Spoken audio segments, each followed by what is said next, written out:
A very good morning to everyone.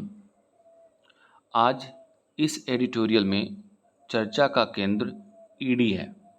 ED stands for Enforcement Directorate. आजकल ED यानी ये जो एजेंसी है वो जांच एजेंसी है। इन्फोर्समेंट डायरेक्टरेट किसी लीडर या अभिनेता से ज़्यादा चर्चा में है। हर बार आप ऐसा डायलॉग, ऐसी बात बोलते हुए लोगों को सुना होगा कि ईडी का दुरुपयोग हो रहा है। ईडी का इस्तेमाल सरकार विपक्षी पार्टियों के जो लीडर्स हैं उनकी आवाज़ को दबाने के लिए कर रही है। यानी कुल मिलाकर के कहें कि ईडी का राजनीतिकरण हो गया है। इसी के बारे में एडिटोरियल है।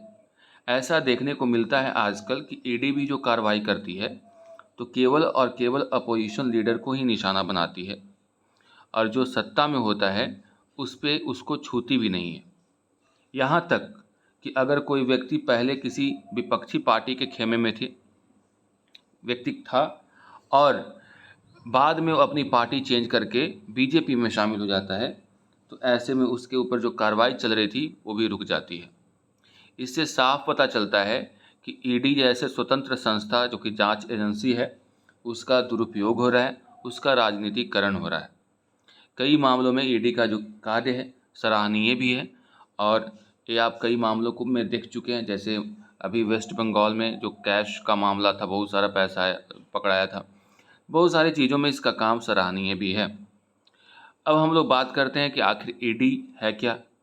तो आपको बताते चले, ईडी इन्फोर्समेंट डायरेक्टरेट की स्थापना 1 मई 1956 1956 में हुई थी। एक स्वतंत्र संस्था है, जांच एजेंसी है, गवर्नमेंट ऑफ इंडिया के अंतर्गत है। इसके स्थापना के 67 ईयर्स हो गए, लेकिन इसमें कई बदलाव हुए। ईडी का मेन फंक्शन जो है मनी लॉन्ड्रिंग का मामला को देखना है।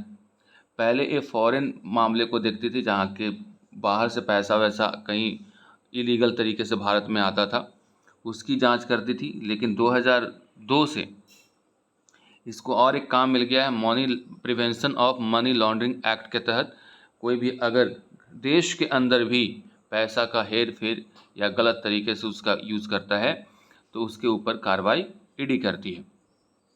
अब ईडी के राडार पे कई ऐसे लीडर हैं। और एक चीज़ और ईडी के बारे में आप जानिए कि अगर आपसे पूछा जाए कि ईडी का हेडक्वार्टर कहाँ है, हेडक्वार्टर्स इसका न्यू दिल्ली है। ठीक है, तो ईडी की स्थापना 1 मई 1956 यानी 1 मई 1956 में 67 ईयर्स हो गए। हेडक्वार्टर न्यू दिल्ली है, फेडरल है। चलिए आगे बढ़ते हैं।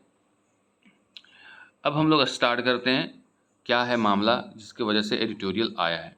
Selective prosecution. प्रोसिक्यूशन का मतलब होता है मुकदमा चलाना किसी को, यानी अभियोजन जिसको हिंदी में बोलते हैं। तो सेलेक्टिव का मतलब होता है चुन करके, यानी जो प्रोसिक्यूट करती है ईडी वो चुनिंदा लोगों को करती है, सबको नहीं करती है, चुन चुन करके करती है।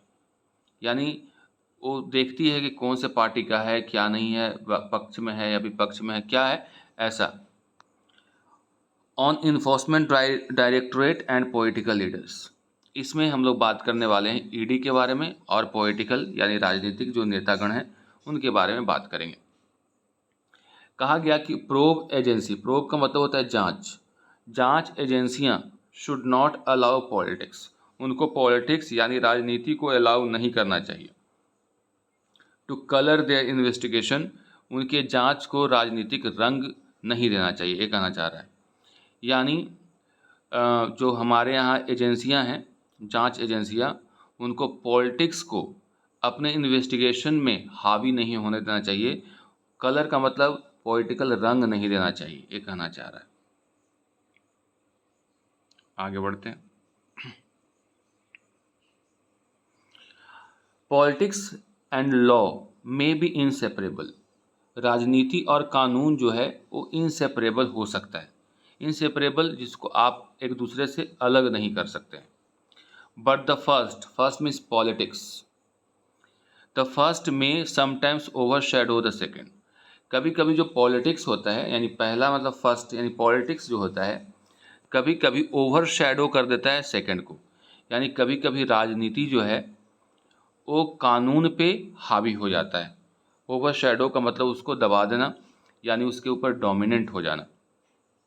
Specially when it comes to prosecution of political leaders, और ख़ासकर तब जब अभियोजन का जो प्रक्रिया चलती है, मुकदमा की जो प्रक्रिया चलती है, किसके ऊपर? किसी पॉलिटिकल लीडर्स के ऊपर। कह रहा है कि राजनीति और कानून एक दूसरे से जुड़े हुए हैं, इसको अलग नहीं किया जा सकता है। लेकिन कभी कभी जो पॉलिटिक्स होता है वो हावी हो जाता है किसके ऊपर? कानून के ऊपर। खासकर तब जब कोई मामला आता है अभियोजन का, मुकदमा का, किसी भी पॉलिटिकल लीडर्स के ऊपर। एंड ऑन गोइंग एग्जाम्पल, जो अभी फ़िलहाल का जो चलता हुआ एग्जाम्पल है, इज़ द स्पाइक, मतलब वृद्धि होता है, a spike in the activity of the Enforcement Directorate in Tamil Nadu. अभी हाल का जो मामला है या एग्जाम्पल है वो है कि तमिलनाडु में ईडी के जो केसेस हैं या एक्टिविटीज़ हैं उसमें वृद्धि आई है, तेजी आई है। Close on heels of arrest of V Senthil Balaji, now a minister without portfolio in DMK regime, and the legal wrangling over the legality of the arrest and remand। अब क्लोज ऑन हिल्स का मतलब होता है के बाद, यानी अभी जो हाल फिलहाल का एक मामला है कि सेंथी बालाजी के अरेस्ट के तुरंत बाद, क्लोज ऑन हिल्स का मतलब तुरंत बाद वो जो मिनिस्टर हैं अभी, लेकिन पोर्टफोलियो कोई विभाग उनको नहीं मिला है, डीएम के रिजिम में मंत्री हैं। The legal wrangling over, legal का मतलब होता है जो सही है, कानूनी है। रैंगलिंग ओवर मतलब होता है झड़प, वाद विवाद। तो वाद विवाद over legality of arrest and remand.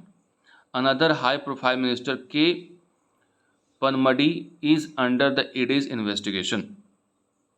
कहा जा रहा है close on heels of arrest, यानी पी सेंथी बालाजी के अरेस्ट के तुरंत बाद किसका अरेस्ट हुआ? एक और मिनिस्टर का अरेस्ट हुआ जिनका नाम है के पनमडी। एक के बाद एक हुआ। क्लोज ऑन हिल्स का मतलब तुरंत बाद। अब देखिए सेंथी बालाजी क्या हैं? तो मिनिस्टर हैं डीएमके के, जो कि बिना पोर्टफोलियो किसी विभाग के बिना है वो। और दूसरी ओर एक और व्यक्ति हैं जिनका नाम है के पनमडी, इज अंडर ईडीज इन्वेस्टिगेशन। अब ये क्या है आगे पढ़ेंगे तो पता चलेगा, लेकिन हैं तो minister. While the agency may have good reason to investigate, हालांकि जो एजेंसियां होती हैं उनके पास रीजन होता है, मतलब एक तरह सा एक कारण होता है इन्वेस्टिगेट करने का, ठीक है, एंड प्रोसिक्यूट देम, और उस पर मुकदमा चलाने का। It does appear that they have been chosen for such actions from among many political functionaries in the state who have pending probes against them। लेकिन ऐसा देखने को प्रतीत होता है, अपीयर मतलब प्रतीत होना या मालूम होता है कि they have chosen for such action, यानी बहुत सारे वहाँ पे जो पॉलिटिकल कार्यकर्ता हैं, फंक्शनरीज मतलब कार्यकर्ता, राजनीतिक कार्यकर्ता हैं, उनके ऊपर पेंडिंग प्रोब्स हैं, यानी अभी जो जांच चल रही है उनके ऊपर वो अभी पेंडिंग में है। यानी बहुत सारे और भी पॉलिटिकल फंक्शनरीज हैं जिनके ऊपर जांच चल रही है, लेकिन यहाँ पे ईडी किसी सिलेक्टेड व्यक्ति को चूज करके और उसके ऊपर मुकदमा चलाता है, ये आरोप है। Both mister Senthil Balaji who has now been shifted from a private hospital to a prison in Chennai. कहा गया दोनों, सेंथी बालाजी अभी जो है बेचारा वो कहाँ थे? प्राइवेट हॉस्पिटल से उनको डायरेक्ट प्रिजन में भेज दिया गया, चेन्नई। एंड मिस्टर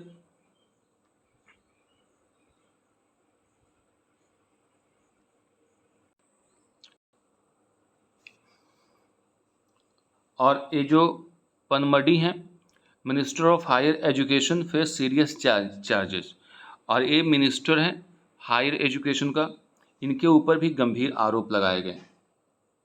तो सेंथी बालाजी को चेन्नई के एक प्राइवेट हॉस्पिटल से उनको डायरेक्ट प्रिजन में भेज दिया गया।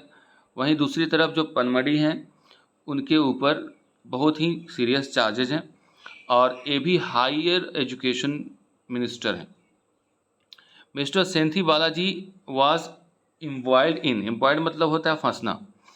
तो जो मिस्टर सेंथी बालाजी थे वो किस में फंसे हुए? In cash for jobs scheme, यानी जॉब के बदले में कैश प्राप्त करने के स्कैम में, स्कैम का मतलब क्या हुआ, घोटाला में वो फंसे हुए हैं। ड्यूरिंग हिज अस्टिंट, अस्टिंट का मतलब होता है duration, as a transport minister, यानी ट्रांसपोर्ट मिनिस्टर के कार्यकाल के दौरान उनके ऊपर आरोप लगाया है या एक घोटाला है जिसमें वो फंसे हैं, जिसका नाम है कैश फॉर जॉब्स स्कैम।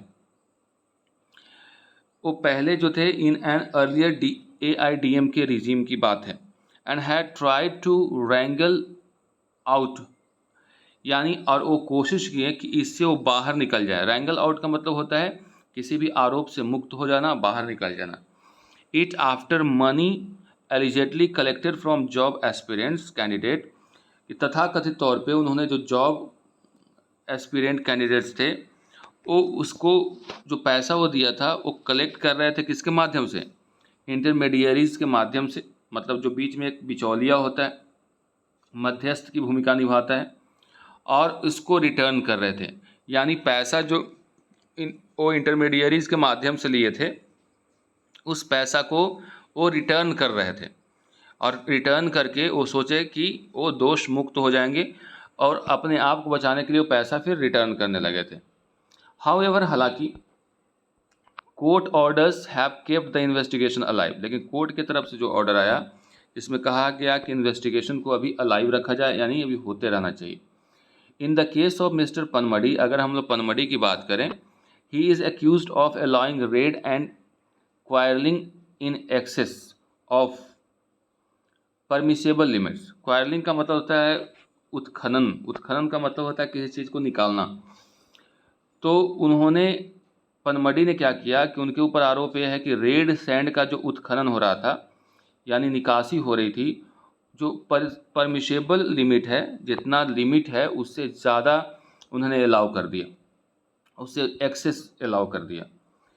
और जब वो minister of mines and minerals थे, रिसोर्सेज बिटवीन 2007 एंड 11, जब वो माइंस यानी खाद्यान्न, एक क्या होता है माइंस, मतलब जो खादान होता है, और मिनरल रिसोर्सेज मिनिस्टर थे उस समय, तो 2007 और 11 के समय में, तो उन्होंने रेड सैंड का एक्सेस परमिशन दे दिया था कि जितना भी है वो निकालने का, और ये अवैध तरीके से उसकी क्वायलिंग हो रही थी। क्वायलिंग का मतलब उत्खनन हो रहा था, जिसके वजह से उनके ऊपर आरोप लगा गया।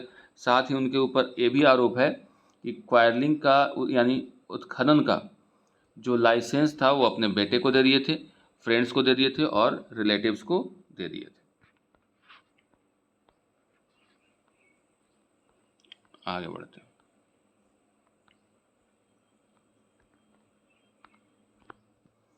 The ED entered the picture to probe possible money laundering in handling the proceedings of the crimes. अब क्या हुआ कि इस पिक्चर में, यानी इसमें अब किसकी एंट्री होती है, ईडी की। और ईडी इसलिए आती है कि उसको शक है कि इसमें पॉसिबल मनी लॉन्ड्रिंग है, और इसको हैंडल करने के लिए ईडी आई थी इस क्राइम को। The agency was successfully warded off a steep challenge to the legality of Mr. Sintha's Balaji's arrest and remand. जो agency was successfully warded off, warded off का मतलब क्या हुआ, warded off का मतलब हुआ कि टालना, यानी जो एजेंसी है वो सफलतापूर्वक टाल दिया स्टीप चैलेंज को, to the legality of mister Sintha Balaji arrest and remand, but it must do more to put all facts in public domain to show that its action are justified. अब देखो क्या हुआ कि जितने भी चैलेंजेस थे एजेंसी के सामने, उसको वार्ड ऑफ कर दिया, उसको टाल दिया, किसी तरह से उसका हैंडल कर दिया। किस मामले को लेकर के कि क्या मिस्टर सेंथा बालाजी का जो अरेस्ट है और रिमांड है वो लीगल है या नहीं है, इसको दरकिनार कर दिया, उसको वार्ड ऑफ कर दिया। तो कहा जा रहा है कि ये जो भी ईडी की कार्रवाई होती है, it must put all facts in public domain, यानी ये जो जितने भी फैक्ट्स होते हैं जिसके आधार पे आप किसी को अरेस्ट करने जा रहे हैं या फिर किसी को रिमांड पे ले रहे हैं, तो वो सारे फैक्ट्स को पब्लिक में रखना चाहिए, और तब आपका जो एक्शन होगा वो जस्टिफाइड होगा। जस्टिफाइड कहने का मतलब वो सही माना जाएगा। यानी किस आधार पे कौन से आरोप में उसको आप गिरफ्तार कर रहे हैं, पब्लिक में वही बात आनी चाहिए। However, except for some court order CBI probes and income tax proceedings, कह रहा है कुछ सीबीआई के प्रोब्स या इनकम टैक्स प्रोसीडिंग्स को छोड़ करके central agency appear to be doing little by way of pursuing allegations against members of the erstwhile AIDMK regime। कहा जा रहा है कि कुछ ऐसे मामले को छोड़ के सीबीआई का कुछ प्रोब को या इनकम टैक्स को छोड़ दिया जाए तो सेंट्रल एजेंसी ऐसा प्रतीत होती है कि कोई एलिगेशंस के आधार पे नहीं, खासकर ये जो एलिगेशंस होता है कि उस समय के AIDMK रिजिम में जो लीडर्स थे उनके खिलाफ। The issue of granting sanction to CBI to prosecute former AIDMK minister is under legal consideration. ये जो मामला है कि CBI को ये परमिशन देना, ग्रांटिंग सैंक्शन का मतलब परमिशन देना, कि जो फॉर्मर AIDMK मिनिस्टर हैं उनको क्या करना है, उनकी जांच करना, प्रोसिक्यूट करना, मुकदमा करना, उनके ऊपर एक लीगल कंसिडरेशन माना गया है। According to the Tamil Nadu governor, Tamil Nadu के गवर्नर के अनुसार, even while the union home ministry has accorded the sanction in respect of 2 former IPS officers in the same case। Governor के अनुसार कहा गया है कि ऐसा नहीं है केवल लीडर ही, बल्कि होम मिनिस्ट्री के द्वारा एक सैंक्शन यानी मंजूरी दी गई है IPS ऑफिसर्स के मामले में भी इस केस में। यानी ये आरोप जो लग रहा है कि केवल पॉलिटिकल पार्टीज़ के लिए है, ऐसा नहीं है, IPS ऑफिसर को भी इस जांच के दायरे में रखा गया है होम मिनिस्ट्री के द्वारा। If only parties identified with the opposition are brought under their investigation ambit, अगर केवल वैसे पार्टी जो अपोजिशन में है और उसको इस दायरे में रखा जाएगा, इन्वेस्टिगेशन के जांच के दायरे में, तो ये खैर गलत है। ठीक है। वेनिलिटी मतलब घूस लेने की जो इच्छा होती है, परंपरा होती है, तो venality among political leaders is a fact. जो घूसखोरी है वो पॉलिटिकल लीडर के बीच में एक सत्य की तरह है। In respect of some and perception suffered by all those in public life, मतलब कुछ खास पॉलिटिकल लीडर्स की बात हो रही है, हर एक को तो नहीं कह सकते हैं, लेकिन ये परसेप्शन है, ऐसी मान्यता है कि ये सारे जो पब्लिक लाइफ में होते हैं उनके लाइफ में घूसखोरी का ये आता ही है। देयरफॉर एजेंसीज स्टैट्यूटरीली एम्पावर्ड, वैसी एजेंसी जिसको संवैधानिक रूप से पावर मिला हुआ है टू इन्वेस्टिगेट यानी जांच करने का, एंड प्रोसिक्यूट देम और उनके ऊपर मुकदमा चलाने का, must demonstrate their fairness and impartiality. उनको क्या दिखाना चाहिए? फेयरनेस और इम्पार्शियलिटी, यानी निष्पक्षता उनको दिखलानी चाहिए, साफ सुथरे तरीके से जांच करनी चाहिए। If their searches, raids and arrests are to command credibility among the public, अगर एजेंसी चाहती हैं कि उनका जो रेड है, सर्चेज है, अरेस्ट है, वो पब्लिक के बीच में एक क्रेडिबल हो, क्रेडिबल का मतलब विश्वसनीय हो, यानी अगर विश्वसनीयता प्रदान करनी है, लोग, अगर कोई भी जांच एजेंसी चाहती है कि उसके ऊपर लोग विश्वास करें, तो उसे इम्पार्शियल होना होगा, निष्पक्ष होना होगा, पक्ष और विपक्ष नहीं देखना होगा। कोई भी व्यक्ति जो गलत करता हो, चाहे सत्ता में हो या सत्ता से बाहर हो, उसके ऊपर कार्रवाई करनी चाहिए, तभी इसकी विश्वसनीयता पब्लिक में बनी रहेगी। यही कहानी है इसकी। आज के लिए बस इतना ही, मिलते हैं अगले